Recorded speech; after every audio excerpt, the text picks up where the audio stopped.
मैं वीरेंद्र प्रताप सिंह, प्रवक्ता Chaudhary Jagdev Singh, inter college Tikar Kuraon Prayagraj के यूट्यूब चैनल पर आपका स्वागत करता हूँ। बच्चों, मैं आपको कक्षा 12 की जीव विज्ञान का चैप्टर नंबर 1 जीव जनन पढ़ाने जा रहा हूँ। बच्चों, जैसा कि शब्द से ही किसी की पहचान होती है, जीव जनन 2 शब्दों से मिलकर के बना है। पहला शब्द है जीव। यदि मैं आपसे प्रश्न करूं कि जीव क्या है, आप सभी एक जीव हो, अगर आपसे यह पूछा जाए कि जीव क्या है, तो क्या आप बता सकते हैं कि आप क्या हैं? देखिए, सोचिए, बताइए कि आप एक जीव हैं। जीव क्या है, क्या बता सकते हैं? हम आपको बताते हैं जीव क्या है। देखिए, जीव प्रकृति का एक ऐसा घटक है जो विभिन्न प्रकार की क्रियाओं को करता है, जैसे श्वसन,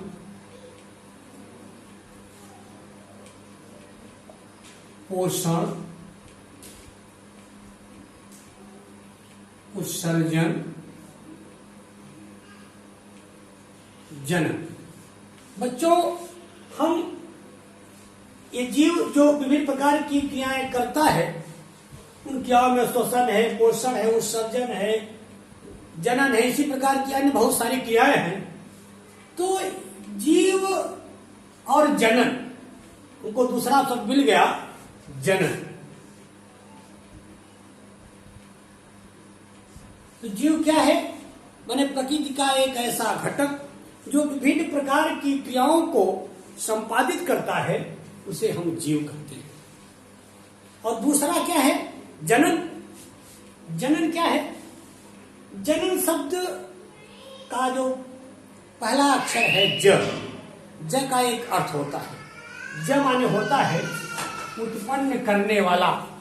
जैसे हिंदी में आप पढ़ते हैं जल है, जल के पहले अगर आप ज जोड़ देंगे तो जलज बन जाएगा। तो ज माने जल के बाद जल शब्द है, और जल में अगर आप ज जोड़ दिया तो बन गया जलज। जल का पर्यायवाची बदल करके कमल का पर्यायवाची हो गया। तो ज माने जो जल से उत्पन्न हुआ। उसी प्रकार यहाँ जनन का जो पहला अक्षर ज है, ज यह बताता है कि उत्पन्न करना।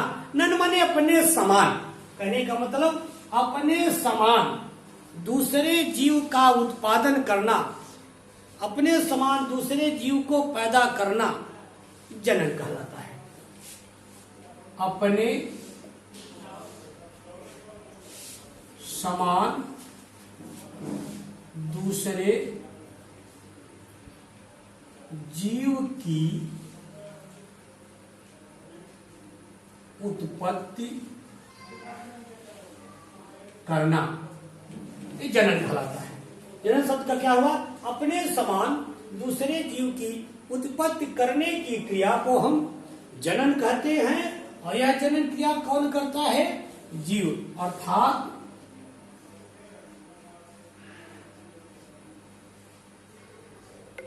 जीव जनन। बच्चों, इस प्रकृति में आप हैं और अपने समान दूसरे संतान की उत्पत्ति करते हैं, किंतु इनके बाद भी कुछ क्रियाएं होती है। जैसे आपने जन्म लिया है, आप पैदा हुए हैं, आपकी मौत निश्चित है, आप यहाँ आए हैं, आपको यहाँ से जाना पड़ेगा। आप पैदा हुए और आप मर गए, तो आपकी जाति संकट में आ जाएगी, आपकी जाति समाप्त हो जाएगी।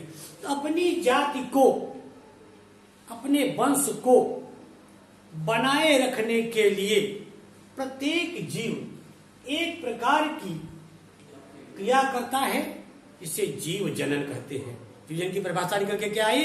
प्रत्येक जीव अपने वंश को, अपने जाति को चलाने के लिए एक प्रकार की क्रिया करता है। वह कौन सी क्रिया है? अपने समान दूसरे जीव को उत्पन्न करना। अर्थात जीव अपने समान दूसरे जीव को उत्पन्न करने की क्रिया को हम जीव का जनन कहते हैं। परिभाषा। हाँ, तो बच्चों, जीव जनन की परिभाषा क्या निकली कि अपने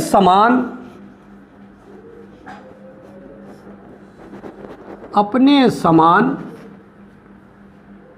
दूसरे जीव को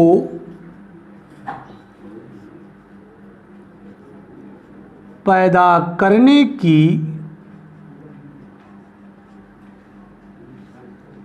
क्रिया को जीव जनन कहते हैं। बच्चों, अब आपको यह पता चल गया कि जीव जनन किसे कहते हैं, अर्थात अपने समान दूसरे जीव को उत्पन्न करने की क्रिया को हम जीव जनन कहते हैं। जीव जनन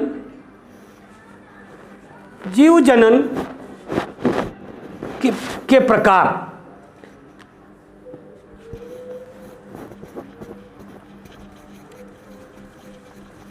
बच्चों, यह तो आपको पता चल गया कि जीव जनन क्या है।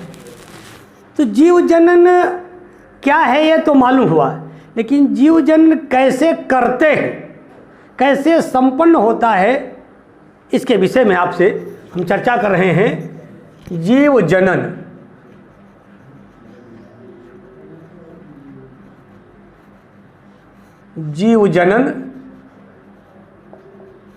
कैसे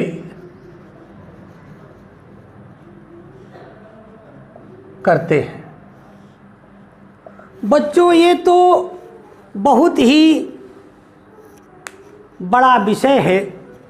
इस प्रकृति में अनेक प्रकार के जीव हैं और उनकी जनन करने की क्रियाएं भी अनेक प्रकार की हैं, किंतु कॉमन रूप से हम आपको यह बताना चाहते हैं कि जीव जनन 3 विधियों से करता है। पहला है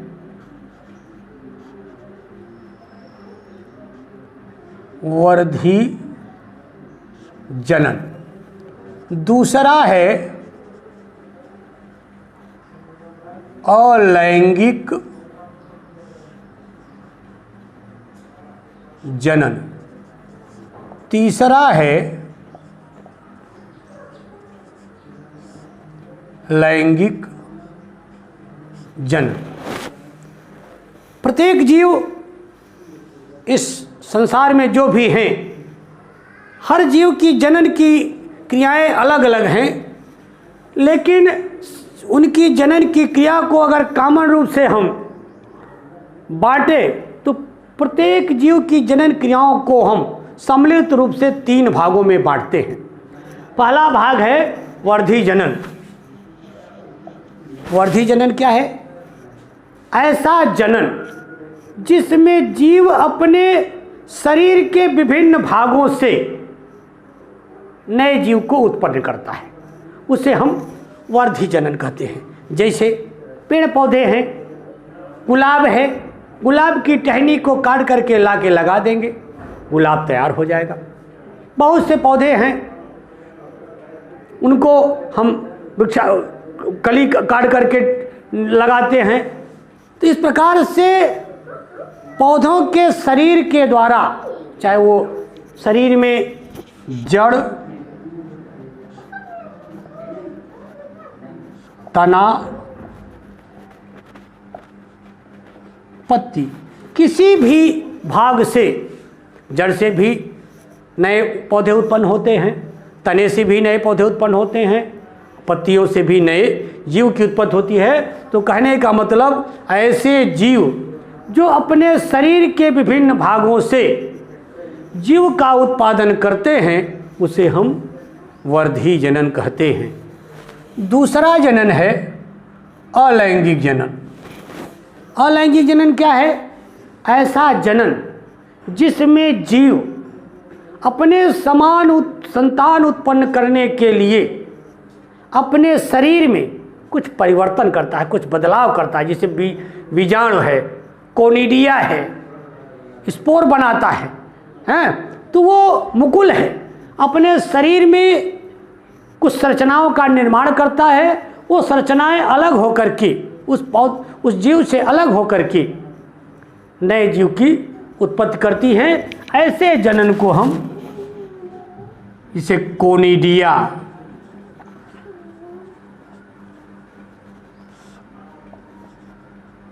बीजाणु,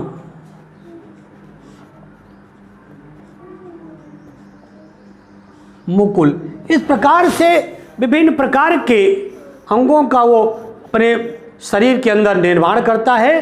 फिर ये अलग होकर के नए पौधे को, नए जंतु को, नए जीव को जन्म देते हैं। तीसरा है लैंगिक जनन। बेटा, लैंगिक जनन एक विस्तृत रूप में आता है, क्योंकि प्रकृति के ज़्यादातर जंतु जो उच्च श्रेणी में आते हैं वे लैंगिक जनन कहते हैं। लैंगिक जनन में, इन वर्धी जनन में और अलैंगिक जनन में केवल एक ही जीव संतान उत्पन्न करने में सक्षम होता है। अकेला जीव वर्धी जनन क्रिया को संपन्न कर लेता है, अकेला जीव अलैंगिक जनन क्रिया को भी संपन्न कर लेता है।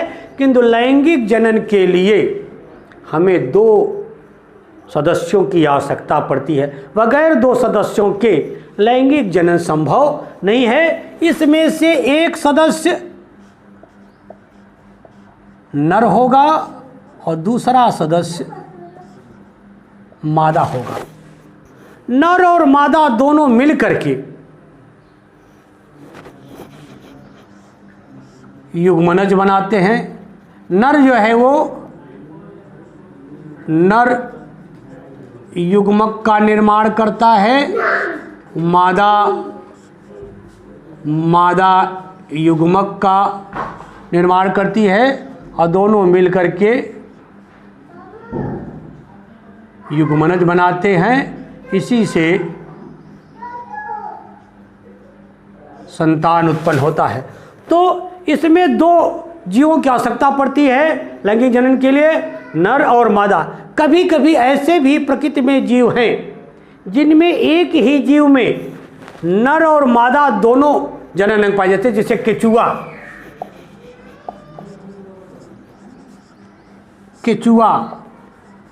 जोंक।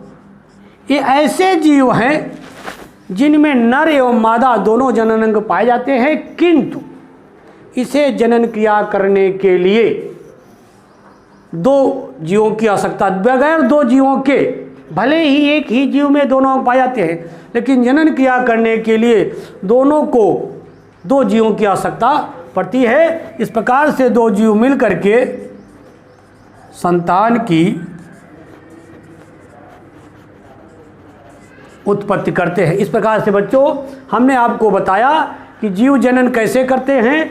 जनन करने के 3 तरीके हैं: वर्धी जनन, अलैंगिक जनन, लैंगिक जनन। वर्धी जनन में अकेला जीव वो संतान को उत्पन्न कर सकता है, अलैंगिक जनन में भी अकेला जीव संतान को उत्पन्न कर सकता है। लेकिन लैंगिक जनन में 2 जीवों की आवश्यकता पड़ती है, नर और मादा। नर युग्मक का निर्माण करता है, मादा युग्मक का निर्माण करती है, दोनों मिलकर के युग्मनज का निर्माण करते हैं। इसी से संतान उत्पन्न होता है। कहीं कहीं ऐसा देखा गया कि एक ही जीव में दोनों अंग नर और मादा पाए, जैसे केचुआ है, जोंक है, लेकिन जनन क्रिया करने के लिए 2 जीवों की आवश्यकता पड़ेगी। अब बच्चों, आज का क्लास हम समाप्त करने के पहले आपसे निवेदन करेंगे कि आप सब इस चैनल को सब्सक्राइब कीजिए और घंटी को दबा दीजिए, जिससे अन्य लोग भी इस चैनल का लाभ ले सके। अब बच्चों, आगे हम जनन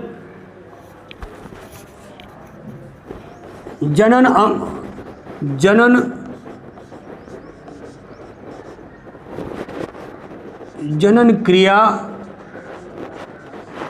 के भाग के विषय में अगले क्लास में आपको बताएंगे। मैं यही क्लास समाप्त करता हूँ। धन्यवाद।